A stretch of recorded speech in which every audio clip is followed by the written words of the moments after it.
Oh, shit. Here we go again.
Seconds left.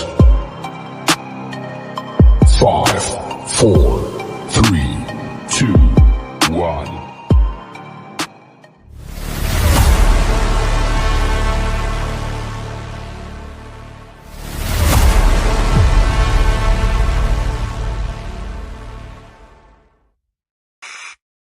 May I have your attention, please? May I have your attention, please? The show starts right here, right This now. is a message to all the haters out there. If you don't like what I do, but you watch everything I'm doing, you're still a fan. We breaking news again. Hog HQ Live, tell a Razorback friend. Hot Adam DP, the squad you can trust. On every platform, we never adjust. From the hills to the streams, we the Hog Dream Team. Dropping Razorback gems, y'all know what I mean. Heart with the insight, sharp as a tusk. Adams takes heavy, break the mic in the dust. DP in the cut, stat sharp as a blade. Talking hoops, talking football, every play gets made. Razorback Nation, call it Hog Vibration. On Facebook, YouTube, even Twitch sensation. Instagram scrolling, X marks the spot. When the pigs hit the field, we reporting the plot. Hog HQ Live, breaking news worldwide. Razorback pride, we'll never divide. From the palace to the streams, every sport, every scene, we the Hogs, we supreme. Living out the dream. Hog HQ Live, breaking news worldwide. Razorback pride, we'll never divide. From the palace to the streams, every sport, every scene, we the Hogs, we supreme. Living out the dream. DP crunching numbers that I'm setting the tone.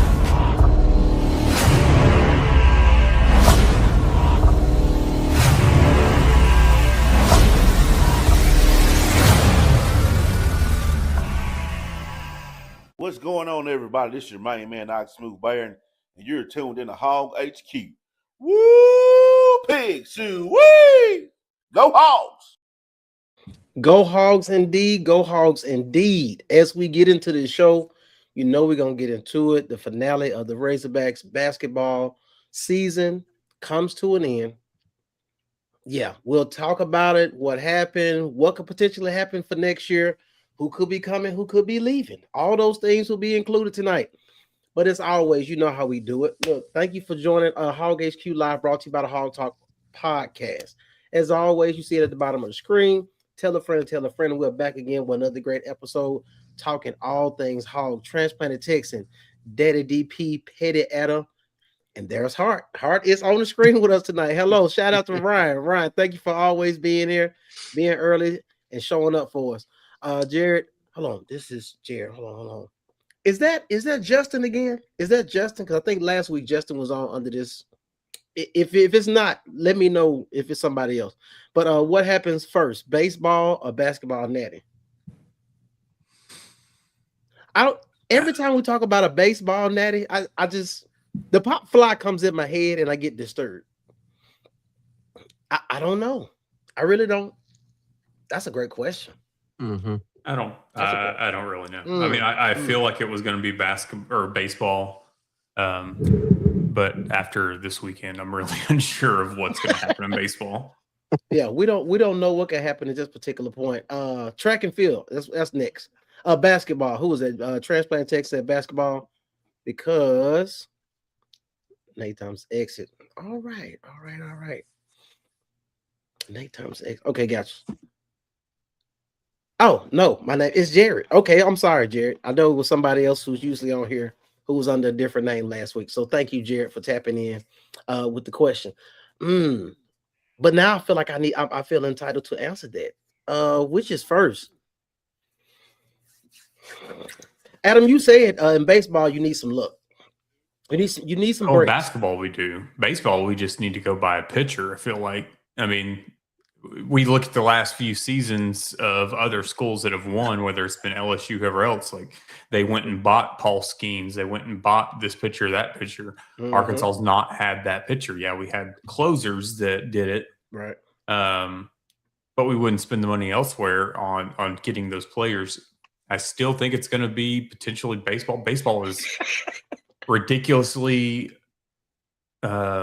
difficult to win. I mean, getting to Omaha, going through Omaha, the way they change, the format of the games, being able to win that. But here at the same time with basketball, you got to have some luck on your side. You got to have your luck on your side, like UConn just got against Duke. I mean, it's one of those things that I looked at Arkansas to win the national title in basketball. You needed some other guys to get knocked. You needed Arizona to get knocked out before you played them, which we'll get into all that here in a little while. But you need luck any way it goes.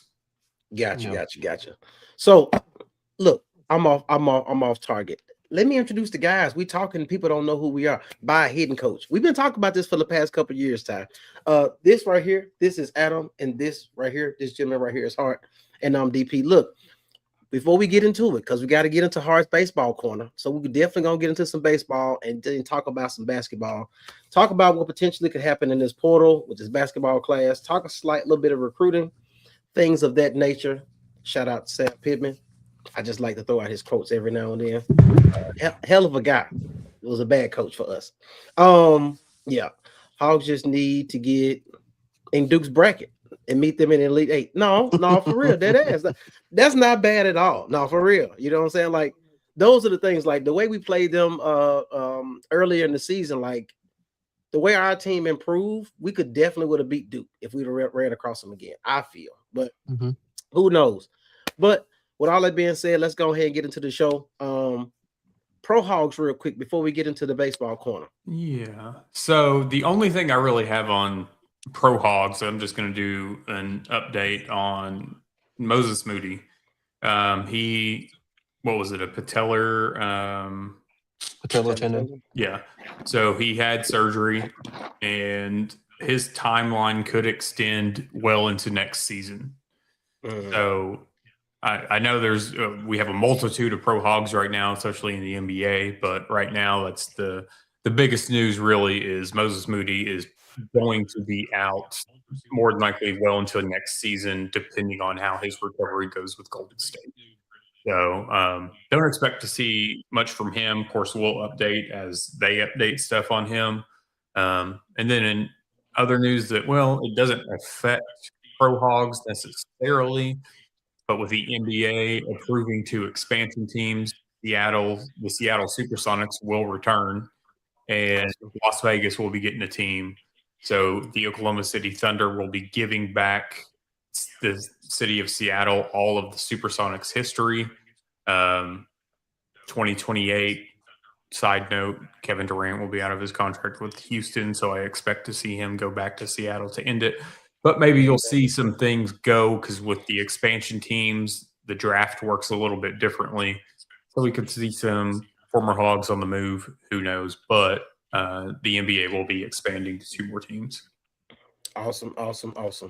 With that being said, It's time to get in the Hearts baseball corner. Let's do it.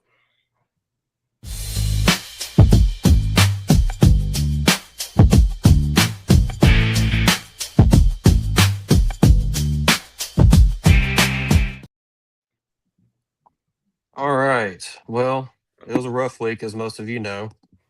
We went 1-3 this week. So let's start with the good news. We beat UCA 15-2 in 7 innings.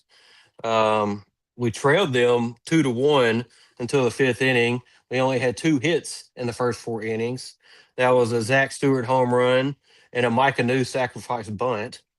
But after the 5th, the onslaught started basically. TJ Pompey had 2 home runs, including a grand slam. It was his 6th home run on the season. Carter Rutenbar got his first home run of the season and his career. He just missed one the inning before hitting it off the wall. And then, of course, you have Zach Stewart's home run. Like I said, actually, I take that back. He hit one. And then Rutenbar for the game went 2 for 2 with 2 runs and 2 or 3 RBIs. TJ Pompey went 2 for 2 with 3 runs and 5 RBIs. And then on the pitching side, the notable part for me was Ty Briscoe coming in the 7th inning. It was his first appearance in his career. And he looks pretty nervous out there. You can see his glove shaking a little bit, but he had a nice outing. He threw 1 inning and had 3 strikeouts, so he struck out the side. So let's get into the lesser good news. Friday, we played Florida at home. We lost 9-4. In the bottom of the 5th, we got 2 runs on a 2-run homer by Helfrich, which was his 7th home run on the year and his only hit of the game. And then in the 8th inning, we scored 2 more with Rutenbar and Rob Nett getting 2 RBI singles. And then on top of the 9th, of course, when the game was 6-4, we gave up 3 runs to Florida. So I kind of attribute it to bad pitching. We had 3 wild pitches combined, 2 hit batters, and 2 pass balls. We combined to throw basically half of our pitches were strikes for the day. So that's not going to win you any games. The loser was Gackle, who fell to 3-2 on the season. And I've been starting to wonder if he needs to go back to the bullpen, but I think we're kind of holding out until Carson Wiggins comes back, which I'm believing is next month, unless there's any setbacks. For Saturday, we lost 7-4. As far as batting wise, we had 35 at bats. We had 6 hits, 3 walks, 11 strikeouts, 8 left on base, and nobody on the team had more than 1 hit. So that's not going to win you any games. That's why I put Ty comment back on the screen with that comment. And then as far as our pitching went, we had 7 combined pitchers, 7 earned runs, 10 hits, 8 walks, and 9 strikeouts. So, I mean, we can. I mean, it definitely didn't look good with our pitching stats that I threw out there, but our batting stats. But when your pitchers are giving up almost as many walks as strikeouts and more hits than any of those in the game, you're not going to win any of those games. And like I said, the first 2 games we scored 4 runs, and you should be in those games, and yet we're giving up 9 and 7. So something's got to give here. Should Arkansas have done these jerseys on Friday? I mean, I feel like every time we do some special, some new uniform, some whatever, it's not a good outcome afterwards. That was a throwback for Norm DeBryan and honoring him. So, I mean, we've been doing a lot of that lately. We had green hats, yellow hats. I think we had another one. Now, the yellow ones, we do the green hats on St. Patrick's Day. We do the yellow hats for child cancer. I don't know. The norm. I feel like when we do alternates for a throwback of some sort, it's just not a good. Now, granted, I love those uniforms, and once they finally hit retailers, they're going to fly off the shelves because for sure people love the way they look. I'm honestly Yeah. surprised, and maybe tomorrow it'll come up, on the merch store. There is an Arkansas shirt that we have posted with that same Arkansas logo and font on there. I'm surprised it's still up. Maybe that'll be pulled off soon. But shout out, go find those, buy them up when they get here, unless it leaves a bad taste in your mouth. We got hammered by Florida this weekend. And to finish up Saturday with the pitching, Hunter Dietz had 2 wild pitches and a hit batter. Steele Eves got the loss. He fell to 3-1 on the season. He only threw 2 innings in 2 games. So he threw an inning Friday and he threw an inning Saturday. Combining those games, he gave up 4 hits, 3 earned runs, 1 walk, 2 strikeouts, 1 wild pitch, 1 hit batter, and 1 balk. So that sucks, but I mean, everybody goes through baseball. There's so many games and appearances and stuff that you're bound to go through a slump at some point on both sides of the ball, batting and pitching. And then for today's game, most of you already know, but we lost 7-6. We had some fight in us, but it is the first game this year we've lost when we scored more than 5 runs. In the bottom of the 7th, we were down 6-3. Helfrich hit a 2-run homer. It was the 2nd home run of the series and his 8th on the season, and that made him the team leader, pushing him 1 in front of Camden Kozel, who has 7. In the bottom of the 8th, we got another run by a solo from Kahil Aloy, and I believe that was his 5th on the year. It could have been 6th. Carter Rutenbar led off the game. They put him at the top of the lineup. And I don't expect him to come out of the lineup for the rest of the season. His first 2 at bats against the starting pitcher for Florida, he saw 23 pitches. He was fighting off and everything. So he's got a good eye, and he was working the count like a batter should, especially a leadoff batter trying to get on base. So props to him, and hopefully we got more good things coming with him. And then for our hitting for the game, we had 37 at bats, 10 hits, 10 strikeouts, and 1 walk. That's also not going to get the job done. For pitching, Colin Fisher got his 3rd loss of the season. I believe it's his 3rd in a row. We had 5 combined pitchers to throw, faced 46 batters, gave up 17 hits. That is the most hits in a game since the 2023 regional for the baseball team. Had 12 strikeouts, 3 walks, and 1 wild pitch. So a little bit better pitching today, but still gave up 7 runs. So there's that. Let's see here. What else do I have for it? I'll save that part for Hog News. And then let's just say Mike Anu was sick and had to come into the game mid-game. So our record falls to 19-10 on the season, 4-5 in the SEC. We have 4 SEC losses in a row, dating back to the last South Carolina game, and then of course the sweep. So like I said, we're 19-10 right now.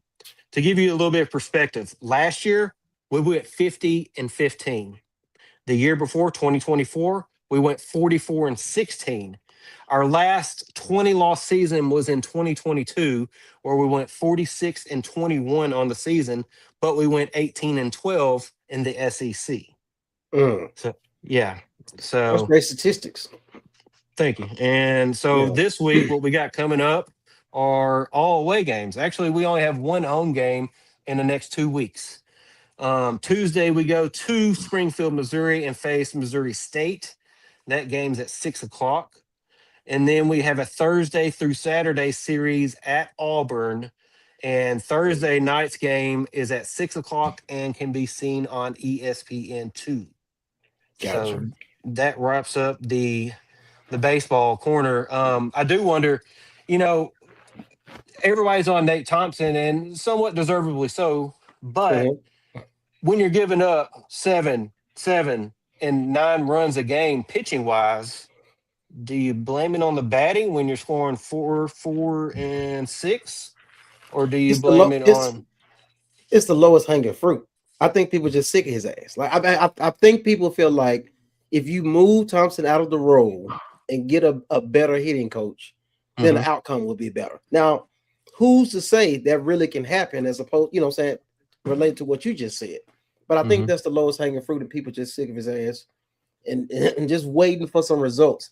As Adam said, it makes me wonder if coaches against like NIL and like going out buying the best pitcher. It makes me wonder. Well, I mean, in Arkansas's baseball team, I believe has, from what just has been reported, the 4th highest roster in the SEC. I have not looked into any of that. So that was just, various NIL reporting that's come out. Of course, we don't know, what's actually legitimate. Not Arkansas was just south of $10 million.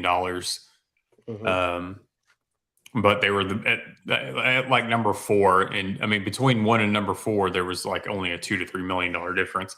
But we've just done it before, because I believe when Paul Skeens was at LSU, I mean, there was talks that he got a good $2 million from LSU to come there. So Transplanted Texan does want to know, how many pitches are we making the opposing pitchers throw? I don't feel like opposing pitchers are having to change up much. They're not having to throw anything different at our batters. They're not having to, I mean, they're just kind of pitching like normal shit. Like it's nothing like out of their element, if you will. Right. They're not having to change anything up for Arkansas. We're not making anybody change. It's kind of like we were talking about with basketball. We're not making opposing teams change the way they do things to adjust to us. Correct. And that's an issue, I feel like, even in baseball right now. Nate's approach is to get 2 strikes before being aggressive at the plate. 1,000%. No doubt about it, Ty. No doubt about it, Ty. They would rather sit and watch the first 2 pitches and go down 0-2 before they start deciding what they're going to do. And I remember last year and the year before, you would do that type of shit and have like 2 dudes on base. And you looking like we don't have time to waste. Like, you leaving these guys stranded on base, you got to bring them home at some point and get the score. So that's been happening for a minute. So I definitely understand when people talk about Nate Thompson and his approach to it. Ryan says, I cannot stand when they go down. Yeah, at least try. At least try. Go out swinging. You know what I'm saying? So I definitely understand that. Real quick, moving on from baseball though. My boy got hurt. I felt some type of way about that. Mr. Ruiz.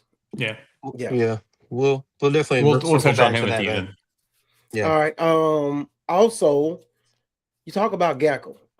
Is he ever gonna get it together? I feel like he's better out of the bullpen. Now he has elite talent, but I haven't really seen him have a put together back-to-back dominant pitching performances. I'll put it like that. Gotcha. I feel like we could be waiting until Wiggins comes back, and then you may see him fall back into the bullpen. Have him and Gibbler and Still Eves and the others be your primary people coming out of the bullpen. That could be what it is. The scariest part about Wiggins coming back is it's going to take him some time to get back into baseball shape. Yep. To really just light some stuff up. And it's like, who's going to step up in that time frame when he's getting it together? But I digress. Thank you for everything, the information on baseball. Because that's the big thing too, is like with MLB, you get to go down to the minors when you're coming back on assignment from injury and stuff. We don't have that here. Yeah. So it's basically them waiting longer or getting thrown into the season, or coming back, getting thrown in mid-season, coming back from an injury and having to adjust that way. Yeah. Gotcha. You want to go ahead and talk about this good old March Madness?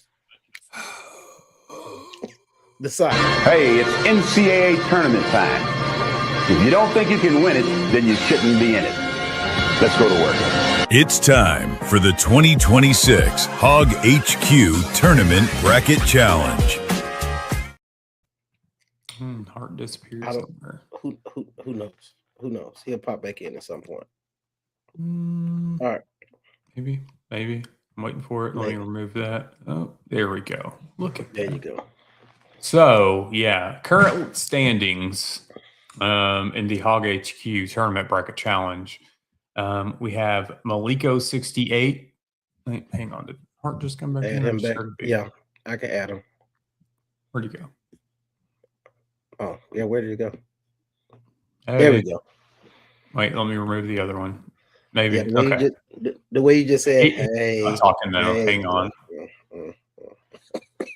All right, so Hart is muted, so we'll figure that out. All right, I got it. Oh, there you go. Okay. Yeah, my screen went black. I was talking the whole segment with no screen. I didn't know what was going on. So we got Maliko 68 at first, B-Town 501 second, Arkansas second, and then ESPN fan, a bunch of numbers picking Michigan. So essentially, I'm looking at the first 4 brackets, still having Arizona and Michigan in it. You're good. Mm-hmm. Some of these other schools, you're not. We'll see what happens. Obviously, we saw earlier today, UConn knocked off Duke basically at the buzzer, 0.3 seconds left, taking Duke down. So, don't get to get a Hurley press conference where he's yelling and tirading and whatnot until they lose. I still have Michigan picked to win this thing. So, unfortunately, Arkansas's not in anymore. Where are you at in the bracket? Oh, why are you calling me out? I'm just asking because I want to know where I'm at. See, when you look at where you at, then you'll look and see what me Hart is at. So I am sitting at not that good. I am 77th in Hog HQ. Okay. Of course, all that can change in the matter of. I have, like I said, Michigan picked to win it. You gotta go to a whole nother page. Wait a minute. We're in the hundreds. Hart is at 31 with Arizona. Look at you picking Arizona.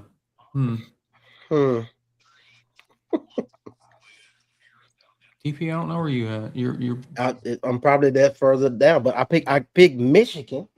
Still got Michigan in one of my brackets. I had Arkansas in one and Michigan in the other. Hogs made it further than Kentucky. Damn, a lot Year of 2 added. Arkansas. Yeah, why? I mean, it's the fandom menace. Year 2 added more in season wins. I'm 73rd. Yeah, so you're ahead of me. Congratulations. Hey, you know what you're not ahead of me in? Don't worry about it. I don't know why you're bringing up old stuff. Yeah, that's old stuff. Yeah, yeah. 2 years in a row. Damn. When you work for Vegas on the side, yeah, this type of shit that can happen for you. You understand what I'm saying? Like, you just pick good games. All right, Hogs made it further than Kentucky. Year 2 added more in season wins as an SEC champion and an SEC championship to return to the Sweet 16. Overall improvement year 2 over year 1. Here's the thing, as you talk about that. Go ahead, Adam. You about to say something? So here's where I'm at. All right, so we've gotten Sweet 16 year 1. We've gotten Sweet 16 year 2. All right, so I'm now in this boat because I am thankful for the consistency of the Arkansas basketball teams the previous 2 years. I am thankful for the talent that we have had come through here. I am thankful for, and I'm just going to go ahead and say it, Darius Acuff Jr. being a top 5 NBA draft pick, should be 1 through 3. We'll see what happens. I'm thankful for this. I'm thankful for John Tyson. I'm thankful for John Calipari. At the same time, okay, let's put all that to the side. Because guess what? We still have not had a big the previous 2 seasons. I've been saying for a while now, go find a DeMarcus Cousins, go find an Anthony Davis, go find an Oscar Tshiebwe, go find your big. We've got to do it. Whether you're going to get one of these 2027 bigs to reclassify to 2026, whether you're going to go find them in the portal, whatever the case may be, it's been an issue for the past 2 seasons. With that same boat, I'm seeing all these other tournament teams that are still in it that have good foreign players. Oh, Illinois. Gotcha. Illinois is prime example. Iowa's an example. Even Michigan has a couple. But here we are sitting with the foreigners that we do have, these European players that have played professional European basketball, and they're riding our bench. Whether it's been injury or whether it's been they're just not whatever. The fact is we've wasted roster spots on these guys. Why? We're seeing other schools do it. We can't seem to do it. So if you're just trying to like play them off as just practice players like we saw last season, with we're going to have like the GA, we're going to hire these GAs to be our practice, whatever it is, you've got to figure something else out. Because we saw once again injuries, fouling out, hurts your depth, hurts your bench, hurts your team overall. You've got to figure that point out. I'm not saying you've got to go find guys that are going to be prima donnas begging for 25 to 30 minutes and going and complaining and whatever else. You've got to find guys that know their roles, that come in and play. And if you're going to bring in these Euro players, actually use them. Play them. Yeah. These dudes, 6'10", 6'9", 6'11", they can stretch the floor. They can shoot from the perimeter. They can also defend the basket. Like, it just makes sense. Plus, you mess around with somebody like Pringle, who may play 30 damn minutes and get 5 points. You don't have time for that. Like, he on the floor getting cardio, getting triple singles. Like, it's wild work. Ty's comment. I'm going to get Ty's comment in a minute. Hey, Cuff not winning the all-tourney team? It is robbery. Why did Tremont Mark get it? Dog. And I'm looking like he's that's no shot at Tremont Mark. Correct. I even though he went to Texas, like I still respect Tremont Mark. I still watched him play. I still think of him as being in an Arkansas uniform. But guess what? Why was he on the All West? Correct. What did he do better than Darius Acuff? Yeah. They need 2 players to represent Purdue. They didn't need that either as well. No. Something could have changed. Either way. That was all nonsense. And yeah, I've seen there's Kentucky fans are out in full force. Oh, if Malik Thomas joins the portal, but yeah, they're posting pictures of him in Kentucky uniforms. Guess what? Not gonna fucking happen. Nope. Y'all are still going to be coping with Mark Pope in 2026 and 2027. At the same time, Malik Thomas is not going to leave John Calipari and what he's done to come to a B-League roster with a B-League coach. Y'all have a mid-major coach that is never going to succeed at the – so here right now, before Kentucky fans thought, oh, we're bigger than our head coach when it comes to branding with John Calipari. Y'all thought that, you were wrong. In this boat, Kentucky is a bigger brand than Mark Pope, so you're going to get players that way. You're not going to get players because of who your head coach is. Malik Thomas is not going to come to Kentucky when he ended up starting at Arkansas. Yeah, he only finished season, 15-plus points per game or whatever, but he went on that run of 20-plus points. He is going to lead this team in scoring next season. Yep. Not a doubt in my mind. Why would he go to the little sister program in Kentucky when he could be here? I'm done. With the big dogs. Now, I'm glad you brought that up so we can roll straight into what this roster could look like next year, including transfer report, et cetera, et cetera. I'll get into these comments as you get that together. I do want to give Ryan right here. Illinois has a foreign guy that was here at Arkansas. Yeah, Big Z. Big Z is over there. Yeah, and Big Z found himself, got a fade, can dunk in the middle. I mean, dude, he found himself some flavor. Joseph Pinion going to Arkansas State and then South Florida. Yeah. I mean, and sometimes these guys, Darian Ford went to Temple, averaged 17.7 points per game this season. Some of these guys, academic All-American as well. Some of these guys leave and they do better than was here. Sometimes it's just not a good fit. Sometimes there's people in those positions that are just better. Sometimes these guys just need to go and grow elsewhere. I think Ivisic, Big Z, if he had been here, I don't think we would have gotten the Big Z that Illinois got. It would have been similar to the same. Props to him for going. If Darian Ford had same situation, he wouldn't have become the Darian Ford that he is now at Temple. More props to you. If you have to go, go. And I held no ill will. Like, I am proud of him. Kudos to him. Joseph Pinion, I wish he could have stayed here and done what he did at South Florida. Wasn't in the cards.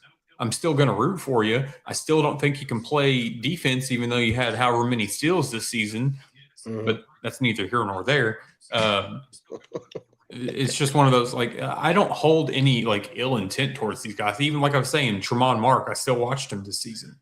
Right. There were some transfers that stung a little bit. Those guys didn't. Like, I understand why you left. Correct.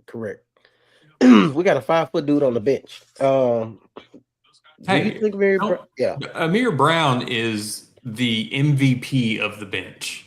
Social media. He is no doubt. He is this team's biggest fan. He is this team's best friend. I mean, the social media aspect of it. He is the biggest hype man for this team. For sure. So there's other fan bases that want to like take screenshots and poke fun at like whose little brother's on the bench and blah blah blah. You know what? Respect to the Arkansas fans who come to the comment section to be like, hey, there will be no Amir Brown hate talk here. Right. Illinois, Arizona, Michigan have shown the SEC is smaller and less physical when it comes to NCAA tournament. We recognized this when we played Michigan State. I told you, I was like, they just whooping our ass. They're just more physical than us. To succeed in the tournament, the Hogs will need to have be dominant in SEC and X's and O's and physicality. No doubt about it. Ty with another comment. All of Americans question ACUF not making the West, as they should, because even the people who weren't affiliated or accustomed to knowing about Arkansas, ACUF popped across everybody's social media or whatever their news they were watching or sports they were watching, ACUF popped up, and all of a sudden people started watching. So yeah, for him to make that much noise and that many headlines and not make it, it's diabolical, to be honest with you. Big Z needed. Big Z needed to be with his big brother. There you go. Yeah. I mean, I get that. And then sometimes teams don't have a coach that knows how to develop a big. This goes back 1,000% to my point a week or two ago. When I said that, hey, it's one of those things. Kenny Payne needs to move on, go find it, because he's the big man whisperer supposedly. And you have a guy down in San Antonio coaching with the Spurs who has been successful at every NBA stop that he has been at, who has had bigs at every NBA stop that he has been at.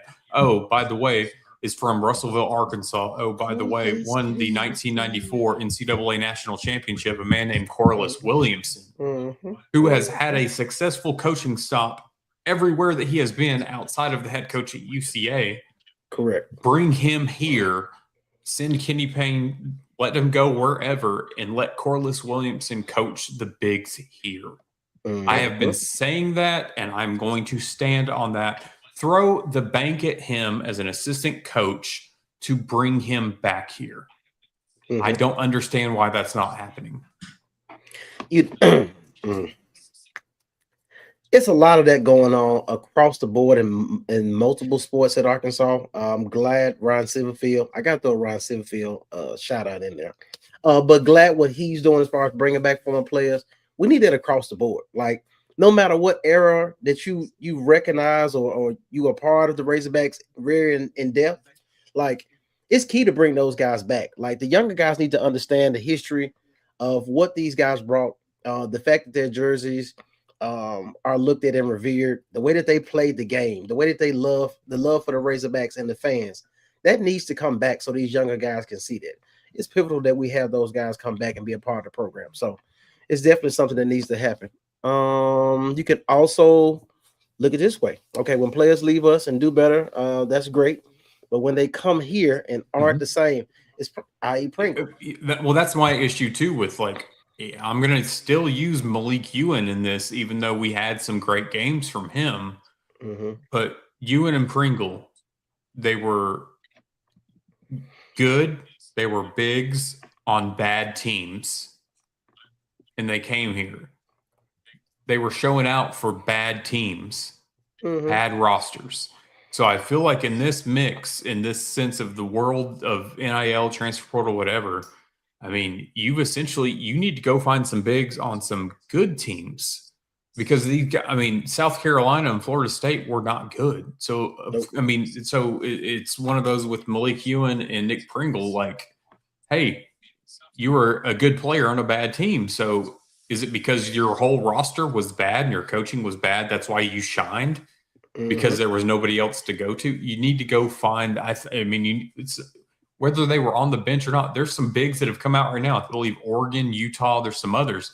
Like, go get some of these guys that are already starting to rumored to be going to the transfer portal. And I know we have to wait until after the national championship, but there's some bigs already out there right now. Somebody tampering right now. Just know that. Oh, there's been the whole season.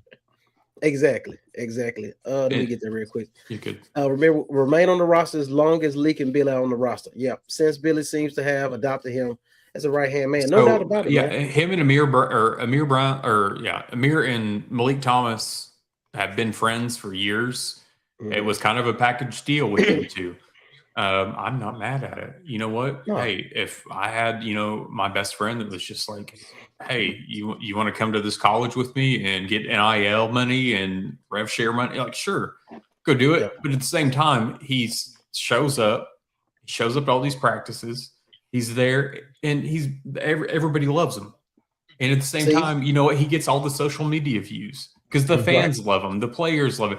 And guess, like, the guys that he's getting, like, in his videos, a Billy Richmond, a Malik Thomas, these guys aren't creating their own social media. Correct. So they're posting clips of themselves that other people produce. They're doing whatever. Amir Brown's getting them involved in other areas that's popular right now. So at the same time, it's getting these guys in front of the camera a little bit more, kind of breaking them out of their shell a little bit. That's what's needed for some of these guys that are so kind of just closed in. Yeah, you wonder why a lot of times these guys get in post-game pressers and they just sit there. They don't really do well in front of the media and public. Like, these guys just hoop at the end of the day. So a lot of times they get an opportunity for these guys to be likable to the average fan, and get their stock up in regards to watching them play and then checking out their personality, see if they'd be a good fit going to the next level.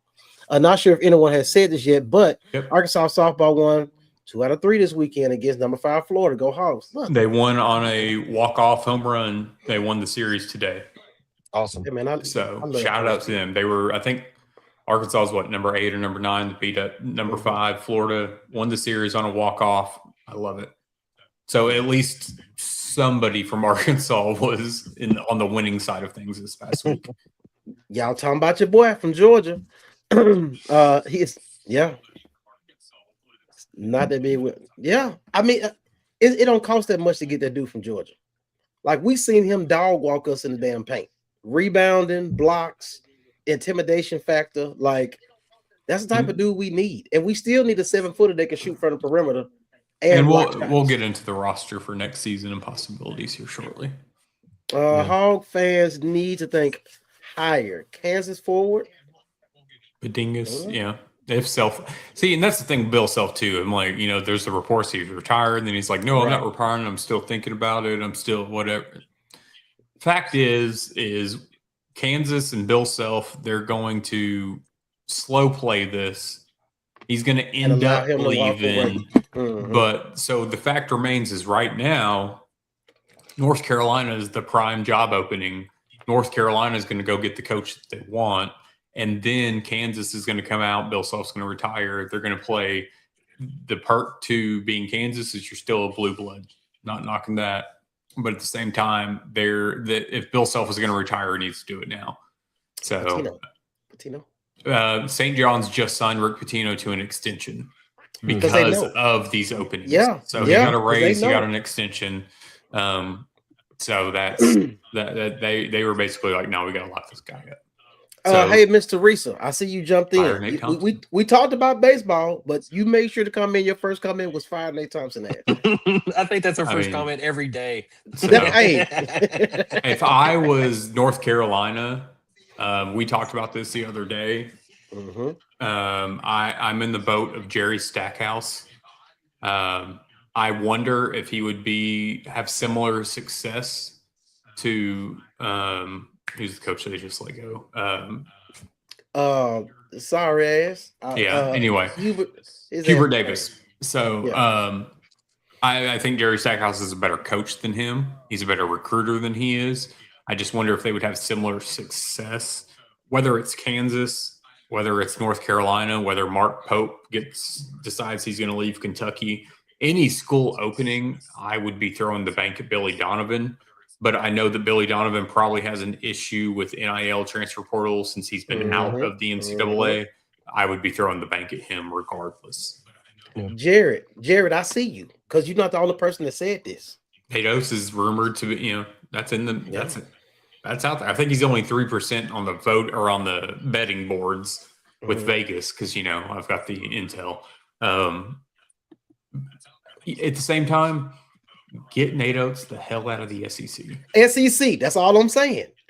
Between all your players robbing people, smoking dope, all type of shit you going on in Alabama. Like Teresa, I'm glad you said this question. What would Norm do?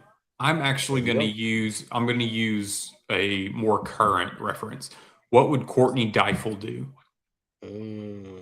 Because Courtney Deifel got rid of the hitting coach and brought in Gasso. Yeah. Courtney Deifel realized the change that needed to be made and bit the bullet. Yep. Made the hard decision to bring in Gasso and bring in somebody else to the softball team. So I feel like in this instance, kind of the same situation needs to possibly happen. Need to bite the bullet. Gotcha. Comment here from Ryan, and then you can roll into what you need to roll into. Everyone talks about the foreign players and having a 7-foot Russian that's swole. I understand he isn't that good, but what would it hurt to try him, right? You can't be any worse than Pringle. Yeah. Oh, and that was my thing with Ratal was, hey, at the same time, like watching Euro ball, they know how to box out. They know how to rebound. They know, so they play professional ball. You're not sitting there having to, like, I wasn't wanting him to come in and score 20 and 10 every game. Obviously, that would be great. But at the same time, it was just like we had nobody that would follow shots. We had nobody that would box out, block shots, whatever the case may be. And so I didn't understand. Maybe there were some injury issues with that. I don't know. I did notice. I think maybe with Ratal, maybe the barbecue got to him a little bit. He put on some put on some weight. He put on some LBs. But at the same time, I'm just like, why are we bringing these guys in if they're not going to contribute? Yeah. Mr. Reese, I do have a question for you. Where is Trevor? Go get Gunther. Oh, Justin knows ball. No, for sure. Do you know who Gunther is? I do. But this is what's interesting, bro. I look at this whole situation and I'm trying to. Okay, semi-pro. Gotcha. All right, thank you, Mr. Reese. I look at this whole situation and I'm looking like I think we're in trouble. Like I don't want to say it too early, but I think we're in trouble. I think we're in trouble in basketball next year.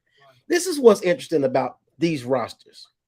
Last year's roster. What was the best part about last year's roster, and what was the part that was lacking from last year's roster? We're lacking big as usual. And this season we're lacking it was big. Well, last year was shooting also. So we addressed that issue. There you go. But we still don't have a big. Exactly. So going into looking at next year, I'm looking at these 3 freshmen you got coming in. First of all, there are 3 guards. RKO everybody. So we got 3 guards coming. You got 3 wings. You got 3 damn wings / guards. So here's the thing with Jordan Smith Jr. So again, we're addressing an issue from this season. Jordan Smith Jr. is not the scorer that Darius Acuff Jr. is, but he's a better defensive player. There you go. So here we go that we're adding the defense that we're missing, but guess what? We missing on the damn shooting. We still don't have shooting, and we don't have the bigs. We don't have a certified scorer coming in, and now we're looking at who could potentially get from the roster. From the transfer portal, and then you look at who could potentially be returning. Like, he really got to do some damn coaching this year to figure out how to get past the Sweet 16. Because it seems like every year we get something, but we're still lacking something. You got to be able to figure that out. And the big is definitely the answer. A proven big. Somebody who's already went out there and done the job. Go throw the bank at Okay, Southeast. And honestly, I probably don't look at the SEC.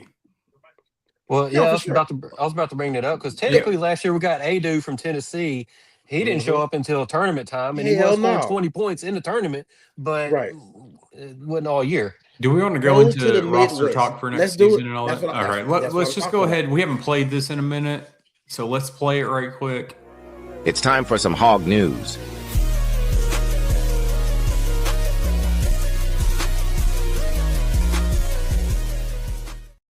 It's about that time.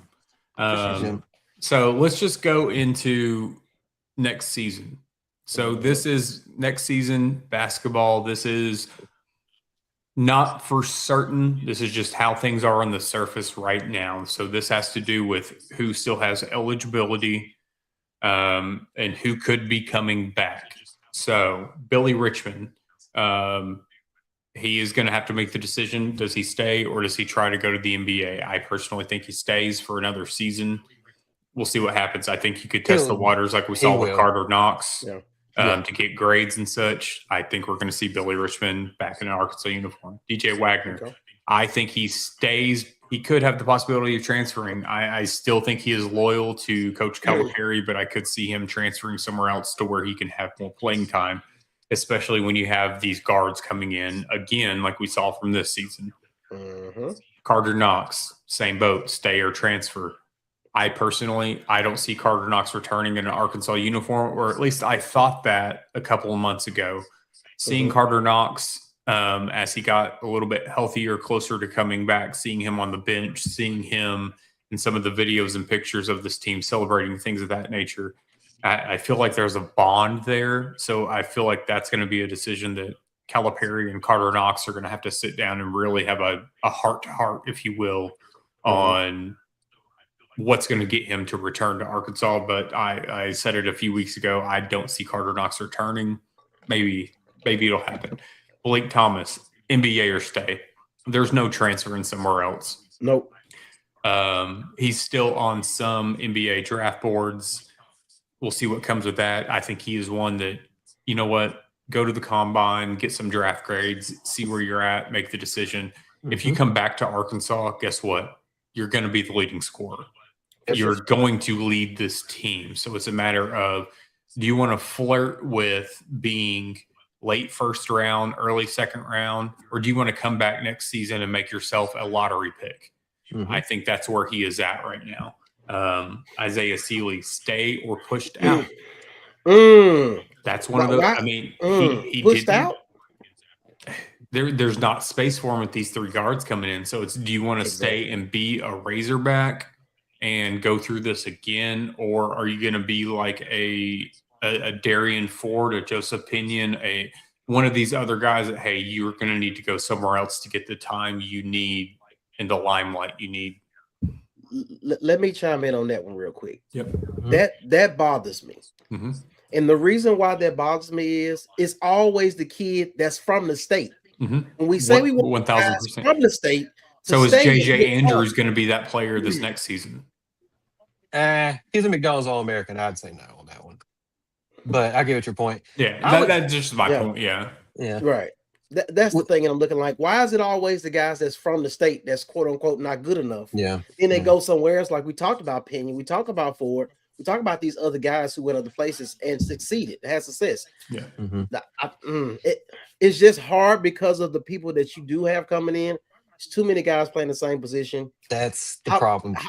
How much defensive prowess do you really have? Who can be the real? And that's my problem with like going in guard every recruiting class. It's like we're getting no big, like, great, you go get the top 2 to 3 guards every year, right? And then what? Like we're not addressing. Okay, so we're potentially addressing a defensive issue with Jordan Smith Jr., but when are we going to address this big issue unless you have a plan for the portal to go get it? The only reason I'm saying I'm not sure about that is because I haven't seen it yet. Now, granted, this is only going into year 3. I'm just uncertain about that. See, Transplant text in that comment there. I'm not against it. Here's the thing. I haven't seen him handle the ball and create his own shot enough. Correct. To even consider him to be that guy. Like he's a mid-major guy. Well, I don't say mid-major guy. He's definitely talented. Why But does I every haven't coach seen in him ball Arkansas consistently. always extend the jobs of the coordinators or assistants too long? Is it really the coaches or the higher ups? I think this is truly, That's it more comes a down football thing for to, sure. well, football, even this is with like Kenny Payne or baseball with Mhm. Nate Thompson. I think there's just, we get guys that just have this loyalty aspect of things. And I'm not saying that I necessarily understand it, because I look at it kind of like, if I've got to let somebody go to make my job easier, better, whatever the case may be, that's what I'm going to do. Like, I pull it. Having that difficult conversation, if I'm not an immature individual, I'm going to understand that, like, hey, I did not succeed in my position, so I need to go develop elsewhere. Correct. That conversation. I think there's too much status quo. There's too much. I mean, and loyalty is not a bad thing, but you just get into it. A comfortability, a loyalty, a like, hey, been around these guys for a long time, so I'm not. I don't agree with it when it comes to Doesn't play because a lot of things. defense. How the whole damn team can't play defense. No, you right, Ty. You right about that. Whole damn team can't play no damn defense. We can't stop nobody. And a lot of times when I've seen a lot of people, I ain't gonna say blow by, but take the top guard, no matter who it was Thomas, it was Acuff, Wagner, whoever. Once they got past the elbow, that shit was over with. Like it was nobody. Like I would see Brazil reach in with an arm to try to. That shit ain't enough. Where's the J wheel? I'm gonna take a charge. Like we needed that. It was nobody who you had to scout for defensively on Arkansas team, and it hurt us down the stretch. So we got Malik Ewan. He would need a NCAA waiver, which we see those hit and miss these days. I think it's one of those. If he wanted to stay, he probably could, but he might be pushed out. But we'll see if he would even be granted an NCAA waiver.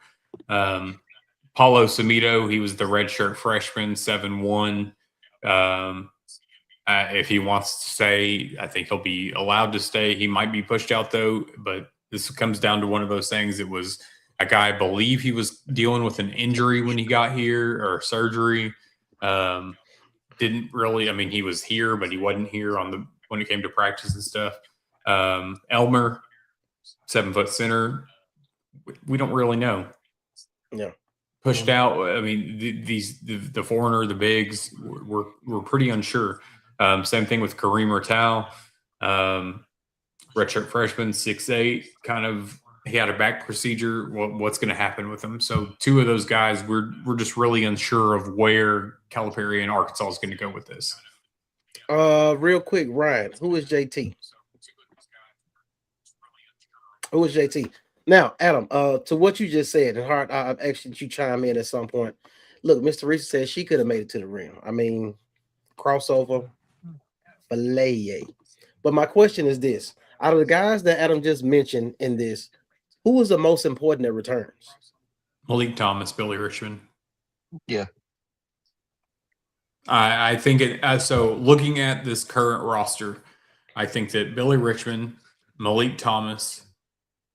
I'm going to go, and I'm still going to throw DJ Wagner into this mix. And the reason I'm throwing I'm putting DJ Wagner at 3 is the guard depth and the fact that he will be a senior next season, and the fact that he can bring some veteran leadership. He's been through this. He's been here with Cal. His dad was here with Cal. He knows this system inside and out. He knows how Cal is. He knows how this coaching staff is. DJ Wagner can be that void or that middleman for these new guards, new players coming in. I think DJ Wagner is probably I have him at 3. You could honestly put him at 1A or 1B in this list of guys that need a return to this roster. And the thing that's interesting about that, if you bring him back, you know how. I'll make sure I say this right. You know how much ball handling responsibilities. I couldn't help it. Fuck it. Look. But his ability to handle the ball in critical situations with young guys coming in who have to learn before you get to SEC play, who we know the schedule is going to be against a lot of dudes, a lot of teams who was in the Elite 8, Sweet 16. Like, those guys will have to learn as they go, but at the same time, it's going to be pivotal that Wagner is there. He understands the system. He can give that senior leadership that is needed. And 6'7", no doubt about it. 6'7". He's still a bitch for that. I'll never forgive him. I'll never forgive him for that shit. So I think it's going to be key. But at the same time, you know what's interesting about what you said? You still talked about guards. Still talked about guards. So we're gonna play 7-8 dudes, and 6 of them gonna be guards. Because I don't know what we would get from this Paulo Samito. And that's the same thing too with like some of the 2027. There's 2 bigs that he's talking about reclassifying. I don't know what we're going to get from these players. So what's the point in reclassifying if they're not going to be ready immediately? You know, I kind of look at it. It's not like Hank Hendricks reclassifying and coming to Fayetteville to be quarterback for, you know, a season and develop and whatnot. It's a little bit different. I just don't understand that. But yeah, so we got the commits: Jordan Smith Jr., JJ Andrews, both McDonald's All-Americans. Jordan Smith Jr. I don't understand how he's the number 3 player overall in the class, but he won the Gatorade National Player of the Year for the whole and yeah, and Adidas is doing their thing by sending John Wall, also former Calipari player, to give him his trophy. You've seen that for sure. Adidas is doing what AI did with Darius Acuff and Reebok. I suspect Jordan Smith Jr. will have an Adidas deal coming soon. We'll see what happens there. And then Abdou Torre. I think Torre is going to be the potential leading scorer next season. Lights out. Yes. Okay. His athleticism, and Hart, I want you to chime in on this. His athleticism, Thero. Young man that went to the Lakers and playing in the G League. Abdou Thero. Yep. Very similar. High fly. Similar, but can shoot a 3. Can shoot the 3. Yeah. So it's going to be interesting to see what his skill set looks like with the other guys that's going to be on the roster. I'm interested. I'm very intrigued to see what he can do. DJ offers value on both ends of the court, facts, along with the experience and knowledge of Kyle's system. So it just makes sense that you've got to bring him back. Yeah. Who did he play for? Oh, Florida. You want to read that for me? I don't. Because Mr. Reese almost got me. My mind was somewhere else. Thought that dude's name was Condon. All right, moving on. I was just going to say read the other part. Oh, no. I'm good. Read the last no, moving on. All right. I think Elmer is nothing more than a big to practice against and a favor to an agent to get to another foreign player. I agree with that. Very possible. Matt, you got the recruiting, or do you want me to go through it? I'll get the recruiting. You can go to the portal in 2027. Okay. All right. I don't have anybody that we're really close to signing or committing or anything right now, but that will change in the near future. So I got some people that I'm kind of that I think we're going to go after if things happen. So the first one will be Santos Harrell from Georgia, the center that we talked about earlier. We've been talking about him possibly being a hog if he does enter the portal, since basically we played them back in February or late January. He's 6'11", 260. He's a rim protector, which we've been lacking. He can rebound some, but he definitely lacks on the scoring end of a big. So he kind of be. What's his specialty again? Scoring, or what's his specialty? Is a rim protector. Gotcha. I know it's coming. But that for him, that'd be the first person I keep an eye on. And then the second one we've been also talking about, and a lot of others have, Mika Murinen. He's a Finnish pro. He's a center, 6'11". He's 18 years old. With him, it seems like it's between the NBA or the Hogs. My issue with him is he has a similar Mike Myers tattoo that Malik Ewan has on his forearm or on his arm. They have the murder, the movie Mike Myers, The Mask. Yeah, not Austin Powers Mike Myers, but okay. Yeah, they both have Mike Myers like horror tattoos, and I don't understand it. Yeah. Anyway, But with him, it's dependent on where he likes his feedback on the draft, and it's a stacked class. So there's a chance that he may, kind of like Malik Thomas, may want to come back and have a chance at a better pick next year. But I've also heard there's been a little bit of an attitude issue with him, so we'll have to see with that one. The next one would be another portal, or no, this would be a 2027 that we're trying to reclassify. Obina Ikizi Jr. He's a 5-star center. I would say that we would probably be somewhat of a favorite if he does reclassify. We'll have to see.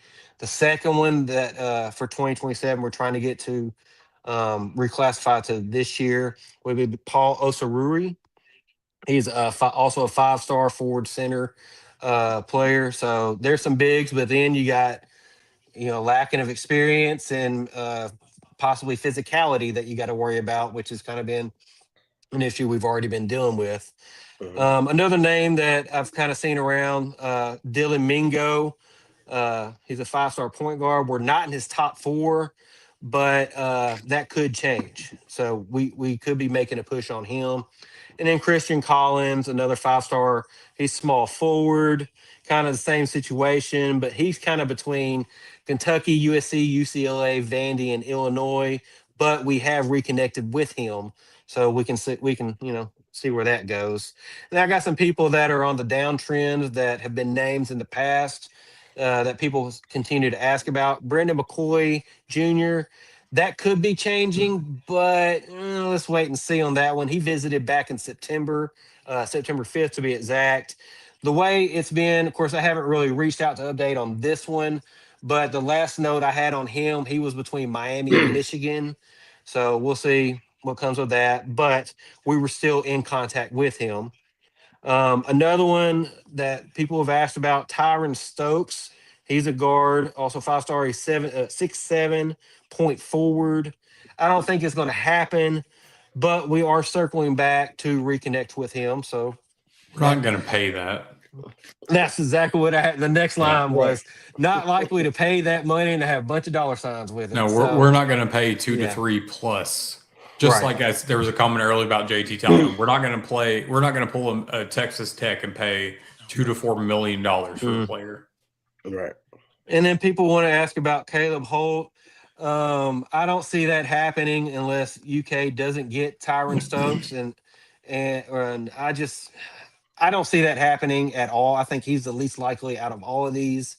So that's what I got for kind of a temperature gauge for people that could be coming in, and then Adam can take over for the rest of that. So potential portal entries, and this will be our last little tidbit.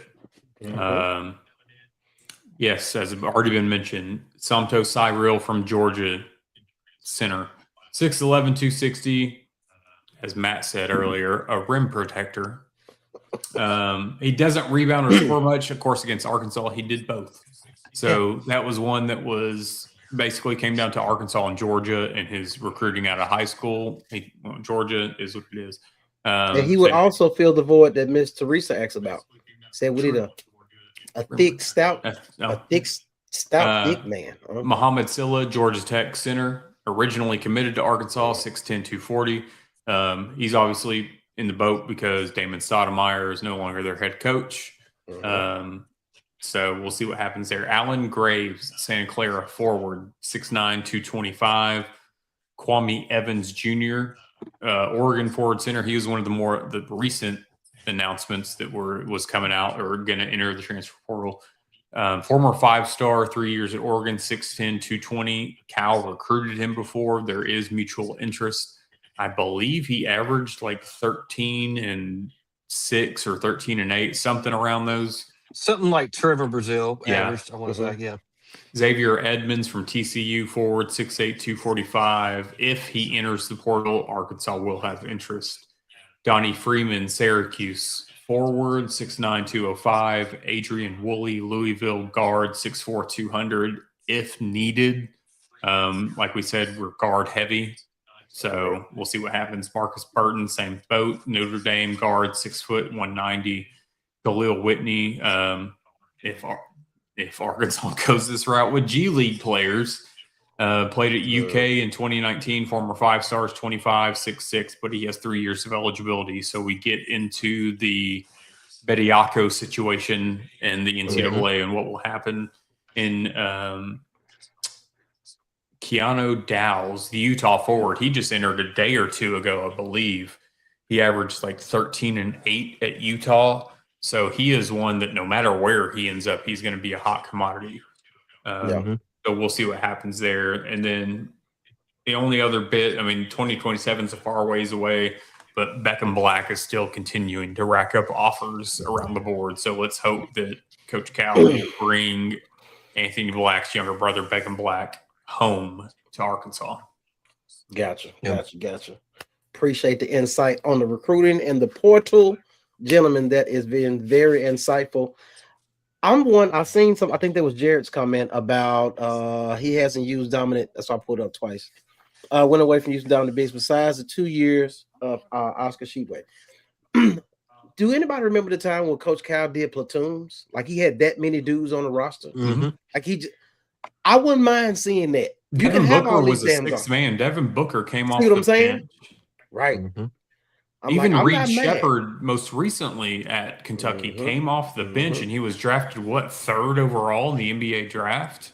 Yeah. So, I'm all for that. I mean, Devin Booker doing what he does now, but being your off the bench guard, like, bring it back. Right. So I'm like, I would like him to run it back, run with platoons, have enough guys. You got enough guards to play. Yeah. 2-3 platoons. At this point, you just need some bigs to go with it. DP, think- if you haven't figured, I'm not high on some. Yeah, I know that. I figured that. I figured you are. I figured you were not. And you want to look at some other options. Not mad at it at all. Pringle's supposed to been. So Pringle was supposed to be. Once you pop, you can't stop. He's supposed to have. He's supposed to have an NIL deal with the Pringle with the chips. He didn't do shit. He never popped here. Yeah, he didn't have. He had too much dip on his chip, and that's why he didn't pop. You dig what I'm saying? Like, it just wasn't a good fit. We hope we had seen something out of him, but it just, like I said, between him and what's my dude name, Nelly with the forehead last year, Nelly Davis. Give the money back. You give the money back. It's just you had these expectations when you came in, and you did not fulfill those. So. At the end of the day, it is. We didn't get March Madness Florida Atlantic Nelly Davis. No, not at all. You know what else we didn't get? Oh, I can't see it. You got a card? Who you got? Boogie Fland, Arkansas autograph. Oh yeah, I've got like that's petty. A bunch of like Boogie that I invested in that ain't worth nothing now. So question. I do know it was a card that he signed. It was a Razorback card he signed and said "Go Gators" on it. I get that though. Like once you switch teams, this one was one that was put into boxes. So he signed this while he was at Arkansas. Yeah, but it's kind of like because there's times like you see videos of like professional athletes signing like a bunch of jerseys and stuff, and they'll try to like mix in a jersey from another team just to get them to sign it. And the guy's like, "No, I'm not doing it." Yeah, so I get that. Real quick, for the people who are interested in trading cards, maybe somebody that's older, you got kids that maybe want to try to get involved in it. Where can they go to? What page can they go to and check out the cards you got? So we've got Hog Nation Sports Cards, which is solely Arkansas Razorback players, whether they're in Arkansas uniforms or their professional uniforms. That is strictly for Arkansas Razorbacks. And then Joseph and I has also started Diamond Standard Sports Cards, which is all there's no holds barred. It's whatever pro athletes are out there, whatever trading cards are out there. Joseph and I are in a bunch of different card groups, and there's just they get so large and so many scammers and stuff. So we wanted to be one more close to home, one that we could kind of control and run things. We've teamed up with a couple other people in those groups to doing giveaways and things of that nature. So we'll continue to grow on, but we especially wanted the Hog Nation Sports Cards for strictly Arkansas players. We've done a handful of giveaways. We have more coming up. These are actually the next two coming up, or at one of them. You know, we've got a Mason Jones autograph coming up. Sooner or later, I've got a Heston Kjerstad that we'll do. But then, I mean, it's all random things. I mean, Nudie Glothren, you know, Nick Smith Jr., everybody's favorite, my favorite, but everybody likes to hate on. Grant Morgan, Jonathan Williams. So, I mean, there's a ton of things in there that there's stuff in there that have been posted so far that I didn't know was out there. So, just a home for Arkansas sports cards, not Pokemon, though. You ain't got none of Oh, okay. Joseph does. I don't, though. Gotcha. Real quick, Buster Brown, Jacksonville Jaguars. Didn't he just sign an extension? He signed an extension. Yeah. That boy didn't. Hey, he did his thing right since he been in the league, man. I'm proud of him. Can't see this. I've been watching a lot of mock drafts recently. Cannot wait to see where Mike Washington lands. Cannot wait to see where he lands. A team that needs a running back that's probably already stacked will pick him up probably in the 4th round. Let's just say. And dude could have a hell of a career on the right team. So excited about what they could look like. I know the draft is coming up football wise. 23rd. Yeah. So I'm interested to see what this looks like, who gets drafted first, and who can make an impact, who can fall on the right team, be in the right position. Because a lot of times when it comes to drafts, you got to go to the right team that has the opportunity. It's the right time. Sometimes you got to sit and wait. But either way it go, to be able to have an opportunity to play is going to be amazing to see what this. Taylon Green, will he get drafted before or after the 5th round? Before. Before? Mm-hmm. I'm just curious. I was thinking 4th. Okay. 4th round. It's not that many. Now, personally, if I were drafting, no, I would pick him later. But why don't you just pick him sooner and have him switch positions? Well, I mean, then yeah, but the numbers indicate, and the numbers are indicating that he could be a Matt Jones. You got dumbass people running these football teams, picking Anthony Richardson and sitting on that for several years. Anthony Richardson got drafted, was average at Florida. Trash. His rookie season, he was trash. The dude got hurt and went and pledged. I said, "What the dude? What are you doing? This motherfucker's living life in reverse." Let's see if this shows up. That's Chris Chakuma? Yeah, that's his XFL card. That's what's up, Chuck. The randomness. No, for sure. Of stuff that I find. Anything else? Hart, you got anything else before we get out of here? Yes, we do. Adam, can you run it back? Oh, yeah. I forgot about that part. Oh, yeah. Okay, so this is the play. This is the potential injury. We're going to run with it. I did to get to slow it down, so here we go. Perfect. He is a left-handed power hitter. That one is out to center field. That one is out of here. Damian Ruiz ran out of room. And Brendan Lawson just went yard for the 11th time this year. Now think about that entire at bat. All right, McGuire gets him 1-2. And then he got 2 straight takes from Lawson that are out of the zone. One was a pretty good changeup that he could have swung at. Instead, spits on both of those, gets it back to 3-2. That one is out of here. Damian. I like you chopped and screwed the end so we can really see. But go ahead, Hart. Yeah, so Ruiz got hurt on that play. He's having an MRI tomorrow. I'm not sure what exactly he hurt, to be honest with you, but I know he's having an MRI tomorrow. So we'll see what happens. But it was severe enough for Van Horn to put in a sick Micah New in place for him after that play. So something's happened, and usually a lot of times the ones that don't look like injuries may be the worst of the injuries. So hopefully we get a good report tomorrow, but we'll see what happens. Gotcha. Adam, you got a comment here from Ryan? Holler. Adam, I got him. What's my dude now? I forgot the dude name. Used to be on the internet. Holler. Do you sell the cars? Say the most random. He was strung out. Oh, I know what you're talking about. With clip video. I know. Right. I know exactly what you're talking about. Holler. Yeah, he was wild. He was wild. Mystery says shoulder.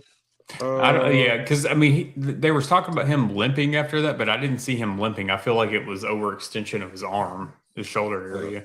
Yeah. Moment of silence after the other Boozer twin overcome. Yeah, I mean, all I feel like I saw the last few days was like Boozer twin commercials.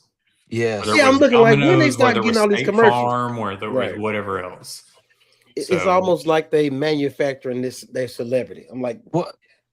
Caden made the East team, all region team. How the hell did he do that? How? And A-Cuff not on the West region team? Exactly. That's wild work. And Caden was the reason why they lost today. He threw it into a double team. I like Boogie playing was the reason why Florida lost. Yeah. Oh. All right, we're out of here. Let's get it done. We'll catch y'all in the next one, man. We appreciate y'all for hanging in with us. We gone. Like, comment, share, and subscribe, though. Peace.